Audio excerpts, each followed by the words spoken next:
ಕಳೆದ 3-4 ತಿಂಗಳಿಂದಷ್ಟೇ ಮೈಸೂರು ಟೋಲ್ನಲ್ಲಿ ಟೋಲ್ ದರವನ್ನು ಹೆಚ್ಚಳ ಮಾಡಿದರು. ಈಗ ಮತ್ತೆ ಟೋಲ್ ದರವನ್ನು ಹೆಚ್ಚಳ ಮಾಡಿರುವಂಥದ್ದು ವಾಹನ ಸವಾರರಿಗೆ ಎಷ್ಟು ಸಮಸ್ಯೆಯನ್ನು ಉಂಟು ಮಾಡುತ್ತೆ ಸರ್? ಸರ್, ಇವಾಗಿರೋ ಪೆಟ್ರೋಲ್ ಬೆಲೆಗಳಿಗೆ ಅದು ಹೆಚ್ಚಳ ಐತೆ. ಇದು ಅವರು ಇಷ್ಟ ಬಂದಂಗೆ ಒಂದು ಕಾನೂನು ಪಾಲನೆ ಮಾಡ್ತಾ ಇಲ್ಲ. ಅವ್ರಿಗೆ ಇಷ್ಟ ಬಂದಂಗೆ ಬೆಲೆಗಳು ಜಾಸ್ತಿ ಮಾಡ್ತಾವ್ರೆ. ಇದನ್ನು ಫಸ್ಟ್ ಆಫ್ ಆಲು ಕೇಳೋರು ಇಲ್ಲ. ಇದು ಆ್ಯಕ್ಚುಲಾಗಿ ಬಂದ್ಬಿಟ್ಟು ನ್ಯಾಷನಲ್ ಹೈವೇ. ಸ್ಟೇಟ್ ಗೌರ್ಮೆಂಟ್ ಅವರನ್ನು ಅಪೋಸಿಟ್ ಮಾಡಬೇಕು ಇದ್ರ ಬಗ್ಗೆ. ಅವರು ಕೇಳಲ್ಲ. ಯಾವ ಸರ್ಕಾರನೂ ಅಷ್ಟೇ, ಎಲ್ಲ ಜನವಿರೋಧಿ ಸರ್ಕಾರಗಳು ಅಷ್ಟೇ. ಬರೀ ನಾವು ಅವ್ರು ಹೇಳಿದಕ್ಕೆ ತಲೆ ಹೋಗಿಸ್ಕೊಂಡು ಕುರಿಗಳ ಥರ ಹೋಯ್ತಾ ಇರ್ಬೇಕಷ್ಟೇ. ತಾವು ಹೇಳಿದಂತೆ ಪೆಟ್ರೋಲ್ ಡೀಸೆಲ್ ಮೇಲೆ 7ರಿಂದ 8 ರೂಪಾಯಿಷ್ಟು ದರ ಏರಿಕೆ. ಹೌದು, ಅದರದೇ ಹೊರೆಯನ್ನ ಜನಸಾಮಾನ್ಯರು ತಡ್ಕೊಳಕ್ ಆಗ್ತಲ್ಲ. ಇವರು ಈ ಟೋಲ್ ದರವನ್ನು ಯಾಕೆ ಹೆಚ್ಚಳ ಮಾಡಿದ್ರು ಅಂತ ಅದೇ ಸರ್ ಹೇಳ್ತಲ್ವಾ, ಜನಗಳನ್ನ ಕುರಿಗಳು ಅನ್ಕೊಂಡ್ಬಿಟ್ಟಿದ್ದಾರೆ. ಪ್ರತಿ ಸರ್ಕಾರ ಯಾವ್ದು ಬಂದ್ರೂ ಇವಾಗಿರೋ ಜನಗಳು ಏನು ಹೇಳಿದ್ರೂ ಸುಮ್ಮನೆ ಇದು ಮಾಡಿಬಿಡ್ತಾರೆ ಅಂತ. ಈ ಸಂಘಟನೆಗಳು ಅವರು ಯಾವುದಕ್ಕೆ ಹೋರಾಟ ಮಾಡಬೇಕು ಅದಕ್ಕೆ ಮಾಡಲ್ಲ. ಫಸ್ಟ್ ಆಫ್ ಆಲ್ ನಮ್ಮ ಜನಗಳು ತಿಳ್ಕೊಬೇಕು, ಯಾವ ಸರ್ಕಾರ ಬಂದರೆ ಏನು ಇದಾಗಲ್ಲ ಅನ್ನೋದು. ಖಂಡಿತ ನಮಗೆ ಅಲ್ಲ ಸರ್, ಪ್ರತಿಯೊಬ್ಬರಿಗೂ ಹೊರೆ. ಇವಾಗ ನಾವೇನೋ ಪ್ರೈವೇಟ್ ವೆಹಿಕಲ್ಲು ಅದು ಇದು. ಇವಾಗ ಕಮರ್ಷಿಯಲ್ ಲಾರಿಗಳು ಅವರು ಸಿಕ್ಕಾಪಟ್ಟೆ ಜಾಸ್ತಿ ಆಗಿದೆ ಈ ಸಲ.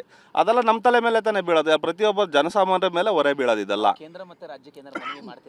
ಸರ್, ನಾವು ಹೇಳ್ತಾ ಅಲ್ವಾ, ನಾವು ಏನೇ ಮನವಿ ಮಾಡಿದ್ರೂ ಅವರೆಲ್ಲ ಜಾಣ ಕುರುಡು.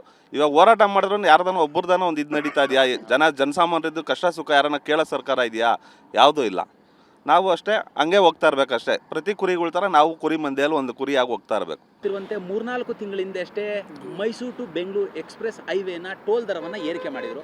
ಈಗ ಮತ್ತೆ ಟೋಲ್ ದರವನ್ನು ಏರಿಕೆ ಮಾಡಿರುವಂಥದ್ದು ಎಷ್ಟು ಮಟ್ಟಿಗೆ ಸರಿ ಅಂತ? ಅಲ್ಲ, ಇಯರ್ಗೆ ಒಂದ್ಸಲಿ ಮಾಡಿದ್ರೆ ಒಂದು ಪರವಾಗಿಲ್ಲ. ತಿಂಗಳಿಗೆ 2 ಸಲ 3 ಸಲ ಈ ಥರ ಮಾಡಿದ್ರೆ ಬಡಬಗ್ಗರುಗಳು ಹೆಂಗೆ ಓಡಾಡ್ತಾ ಇರ್ತಾರೆ. ಈಗ ರೈತರುಗಳೆಲ್ಲ ಬರ್ತಾರೆ, ಮಂಡ್ಯ ಮೈಸೂರಿಂದ ಬರ್ತಾ ಇರ್ತಾರೆ. ದಿನಕ್ಕೆ ಒಂದ್ಸಲಿ, ವಾರಕ್ಕೆ 2 ಸಲ 3 ಸಲ ಓಡಾಡ್ತಾರೆ. ಅವರೆಲ್ಲ ಪರಿಸ್ಥಿತಿ ಹೆಂಗೆ ಎದುರಿಸ್ತಾರೆ ಅಂತ ಗೊತ್ತಾಗ್ತಾ ಇಲ್ಲ. ಇದು ತಾವು ಸಾಮಾನ್ಯವಾಗಿ ಎಲ್ಲಿಂದ ಎಲ್ಲಿಗೆ ಓಡಾಡ್ತೀರಾ ಈ ಎಕ್ಸ್ಪ್ರೆಸ್ ವೇಯಲ್ಲಿ? ನಾನು ಮಂಡ್ಯ ಟು ಬೆಂಗಳೂರು ಟು ಮಂಡ್ಯ ಓಡಾಡ್ತಾ ಇರ್ತೀನಿ. ಈ ಥರ ಆದರೆ ಮಧ್ಯಮವರ್ಗದವ್ರಿಗೆ ಯಾವ ಥರ ಬರುತ್ತಾರೆ, ಏನು ಮಾಡ್ತಾರೆ? ಈ ರಸ್ತೆಯನ್ನು ಬಳಸುವಂಥದ್ದೇ ನಾವು ಸರಿಯಾದಂಥ ಸಮಯಕ್ಕೆ ಟ್ರಾಫಿಕ್ ಇಲ್ಲದೆ ವೇಗವಾಗಿ ಹೋಗ್ಬೋದು ಅಷ್ಟೇ. ಇವರು ಇದನ್ನು ಏರಿಸ್ತಾ ಇದ್ರೆ ಜನಸಾಮಾನ್ಯರು ಯಾಕೆ ಟೋಲ್ ಕೊಡ್ತಾರೆ? ಸರ್ವಿಸ್ ರೋಡಲ್ಲಿ ಹೋಗ್ತಾರೆ. ಅದಕ್ಕೆ ಆ ಥರ ಆಗ್ತಾ ಇದೆ, ತುಂಬ ತೊಂದರೆ ಆಗ್ತಾ ಇದೆ. ತಾವೇನು ಹೇಳ್ತೀರಾ ಕೇಂದ್ರ ಸರ್ಕಾರದ ಈ ನಡೆ ಬಗ್ಗೆ? ತುಂಬ ಖಂಡನೆ ಆಗ್ತಾ ಇದೆ ಇದು. ಖಂಡಿತವಾಗಿ ನಾನು ಈಗೇನು ಅನ್ಕೊಂಡೆ ಗೊತ್ತಾ, ಜನವೇ ಇಲ್ವೇ ಇದೇನಿದು ಟೋಲು ಖಾಲಿ ಕಾಣ್ತಾ ಇದಲ್ಲ ಅಂತ. ರೇಟು ಜಾಸ್ತಿ ಮಾಡಿದ್ದಾರೆ. ಬೆಂಗಳೂರು ಟು ಮೈಸೂರು ಬರೋ ಅಷ್ಟೊತ್ತಿಗೆ 2-3 ಟೋಲ್ನಲ್ಲಿ ದುಡ್ಡು ಕೊಡಬೇಕು. ಆ ದುಡ್ಡಿಗೆ ಸಾಮಾನ್ಯರು ರೋಡ್ಲೆ ಹೊಂಟೋಗೋಣ, ಇದಕ್ಕೆ ಯಾಕೆ ಬರಬೇಕು? 2 ನಿಮಿಷ ನಿಧಾನ ಆದರೂ ಚಿಂತೆ ಇಲ್ಲ. ಆ ಪರಿಸ್ಥಿತಿ ಜನ ಬಂದಿದ್ದಾರೆ. ಯಾವ ಅನುಕೂಲಕ್ಕೋಸ್ಕರ ಈ ಟೋಲ್ ಮಾಡಿದ್ರು ಇದು ಅನಾನುಕೂಲ ಆಗಿದೆ, ಭಾಳ ಅನ್ಯಾಯ. ಇದ್ರ ವಿರುದ್ಧ ಮಾತಾಡೋರೇ ಇಲ್ಲ.